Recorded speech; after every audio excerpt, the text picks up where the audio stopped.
যে কোনো ব্যথার ক্ষেত্রে এই ট্যাবলেটটি ব্যবহার করতে পারেন। হ্যালো এভরিওয়ান, আজকে আমরা একটা ব্যথানাশক ট্যাবলেট সম্পর্কে আলোচনা করব, যার নাম হচ্ছে জেরোডল পি ট্যাবলেট নিয়ে আলোচনা করব।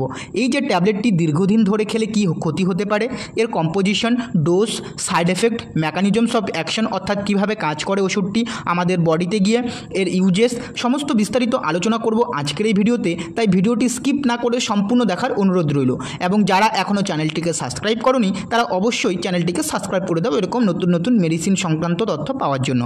এই যে জেরোডল পি ট্যাবলেটটি রয়েছে, এটা একটা ন্যাসেড গ্রুপ অফ ড্রাগ, যেটা non steroidal anti inflammatory drug হয়ে থাকে।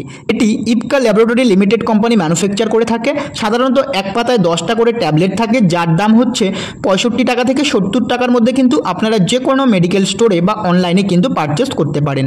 এটা কিন্তু schedule H group of drug, তাই এই মেডিসিনটি খাওয়ার আগে বা কেনার আগে অবশ্যই ডক্টরের পরামর্শ ছাড়া এই ট্যাবলেটটি একদম খাবেন না বা কিনবেন না। এখন আমরা বলবো যে এই যে জেরোডল পি ট্যাবলেটটি রয়েছে, এর কম্পোজিশন কি রয়েছে। এই যে ট্যাবলেটটি রয়েছে, এটা একটা ফিল্ম কোটেড ট্যাবলেট। এর মধ্যে যে ট্যাবলেট দুটো মেডিসিন থাকছে, যার মধ্যে একটা হচ্ছে অ্যাসিক্লোফেনেক, যেটা 100 mg থাকছে, এবং প্যারাসিটামল, যেটা হচ্ছে 325 mg থাকছে। এখন আলোচনা করব যে এই জেরোডল পি আমরা কোন কোন ক্ষেত্রে ইউজ করতে পারি, ব্যবহার করতে পারি। এটা বিভিন্ন ধরনের ব্যথা, প্রদাহ এবং শরীরে যে কোনো জায়গায় যদি কোনো ফোলাভাব হয়ে থাকে, যার কারণে যদি ব্যথা হয়ে থাকে, সেক্ষেত্রে ইউজ করতে পারো।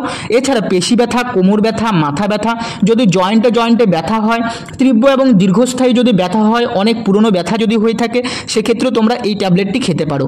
এই ট্যাবলেটটি জ্বরের ক্ষেত্রেও কিন্তু ইউজ করা হয়, এবং অনেকের দেখা যায় কি, যদি জ্বর হয়ে থাকে তাহলে হাত পা, মাথা এবং শরীর ব্যথা হয়, তখন এই ট্যাবলেটটি কিন্তু ডক্টর বাবুরা প্রেসক্রাইব করে থাকে। তখন আপনারা এই ট্যাবলেটটি খেতে পারেন। এখন বলছি এই যে ট্যাবলেটটির মেকানিজমস অফ অ্যাকশন কি রয়েছে, অর্থাৎ কিভাবে কাজ করে। এই যে জেরোডল পি ট্যাবলেটটির মধ্যে দুটো কম্পোজিশন থাকছে, একটা হচ্ছে অ্যাসিক্লোফেনেক, যেটা হচ্ছে 100 mg থাকছে, এবং প্যারাসিটামল, যেটা 325 mg থাকছে। প্রথমে বলছি অ্যাসিক্লোফেনেক কিভাবে কাজ করে, এরপরে বলবো প্যারাসিটামল কিভাবে কাজ করে। অ্যাসিক্লোফেনেক এটা একটা ন্যাসেড গ্রুপ অফ ড্রাগ, যেটা non steroidal anti inflammatory drug হয়ে থাকে, যেটা ইনহিবিট করছে সাইক্লোঅক্সিজেনেস 2 এনজাইমকে ইনহিবিট করে, যেটা আমাদের প্রোস্টাগ্ল্যান্ডিন উৎপাদনে হেল্প করে। আমাদের বডিতে যে প্রোস্টাগ্ল্যান্ডিন উৎপাদন হয়, সেটাকে হেল্প করে হচ্ছে সাইক্লোঅক্সিজেনেস 2 এনজাইম, যার কারণে আমাদের শরীরে কিন্তু ব্যথা হয়ে থাকে। এবং এই ব্যথা কমানোর জন্য এই অ্যাসিক্লোফেনেক যে ড্রাগটি রয়েছে, এটা সাইক্লোঅক্সিজেনেস 2 এনজাইমটাকে ব্লক করে দেয়, যার কারণে আমাদের কিন্তু ব্যথা কমে, ফিভার কমে, ইনফ্লামেশন কমে, রিডিউস করে এই অ্যাসিক্লোফেনেক। এখন বলছি প্যারাসিটামল কিভাবে কাজ করে আমাদের বডিতে। প্যারাসিটামল হচ্ছে একটা অ্যানালজেসিক অ্যান্টিপাইরেটিক ড্রাগ, যেটা প্রোস্টাগ্ল্যান্ডিন সিনথেসিস কে ইনহিবিট করে ইন আওয়ার ব্রেনের যে প্রোস্টাগ্ল্যান্ডিন সিনথেসিস হচ্ছে, সেটাকে ইনহিবিট করে এই প্যারাসিটামল, এবং আমাদের রিডিউস করে হচ্ছে জ্বর এবং পেন, আমাদের যে কোনো ব্যথা এবং জ্বর কমায় হচ্ছে প্যারাসিটামল। এখন বলছি এই যে জেরোডল পি ট্যাবলেটটি রয়েছে, এই ট্যাবলেটটি খাওয়ার ফলে কি কি পার্শ্ব প্রতিক্রিয়া দেখা দিতে পারে।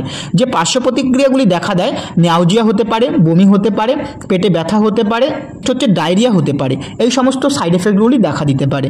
এবং এই ট্যাবলেটটি কিন্তু দীর্ঘদিন ধরে একদম খাবেন না, ডক্টরের পরামর্শ অনুযায়ী খাবেন। ডক্টর যে কদিন খেতে বলবে সেই কদিন খাবেন, তার বেশি কিন্তু খাবেন না। এখন বলছি এর ডোজ কি রয়েছে। এটা আপনারা দিনে 3 বার খাবেন, খাওয়ার পর অবশ্যই খেতে হবে, দিনে 3 বার আপনারা এই ট্যাবলেটটি খাবেন। এখন বলছি কারা কারা খেতে পারবেন না, অর্থাৎ সতর্কতা কি। যে সমস্ত মহিলারা প্রেগনেন্সি অবস্থায় রয়েছেন, তারা এই ট্যাবলেটটি যদি খেতে চান বা যদি শরীর ব্যথা করে, তাহলে কিন্তু অবশ্যই আপনারা ডক্টরের পরামর্শ অনুযায়ী খাবেন। প্রেগনেন্সি মহিলারা, যাদের লিভার ড্যামেজ রয়েছে, কিডনি ড্যামেজ রয়েছে, কিডনির পেশেন্ট রয়েছেন, তারা এই ট্যাবলেটটি খাওয়ার আগে অবশ্যই ডক্টরের পরামর্শ নেবেন।